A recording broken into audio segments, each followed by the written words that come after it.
Hey everybody, welcome to the It Moms channel on Parents TV. I'm your host, Renee Seiler. What a great time of year. Time to get the kids out of the house and send them back to school. So today we've got some great ideas to make the back to school transition smooth and successful for you and the kids.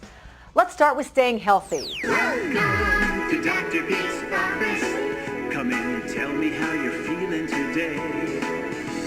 I recently sat down with pediatrician Dr. Peter Richel, or Dr. Pete as his patients know him, and we went over physicals, immunizations, and getting your kids back on the dreaded school sleep schedule. There are many things to consider. First and foremost, of course, the annual physical exam has to be done. Dr. Pete says children should have an annual exam through age 21, and a new school year is a great time to schedule a checkup. We guide you with education in a pediatric office that's a general practice with such things as, say, the toddler with toilet training, but that segues into the school-age children and their school issues. And one thing your kids can definitely expect at the annual exams: 1, get ready, 2, go. 3, squeeze and hold. vaccinations.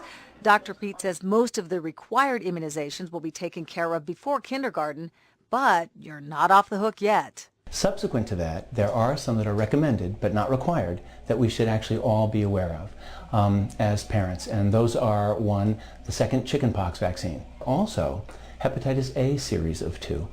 And thirdly, the Gardasil, which has been on the news of late to protect young women, middle school and high school age, from HPV, human papillomavirus. Gardasil is still pretty controversial, so talk to your doctor to see if it's right for your daughter.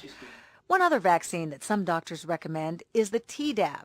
It can ward off whooping cough. There have been some outbreaks, and you could really be hacking for 3 months straight. While your kids may be dreading the vaccines, one issue that strikes fear into the hearts of many mothers is getting their kids up for school.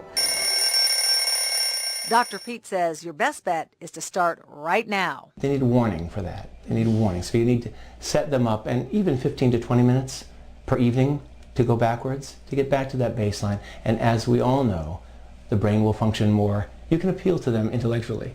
Maybe, perhaps. The brain... Or you can bribe them. This works. But really, start putting them to bed a little earlier now. It will help once school starts. Between sports, after-school jobs, and all the other activities that come with school, overbooking can also become a problem. It causes stress, causes anxiety. There's just so much they can take. We really need to allow them to be children.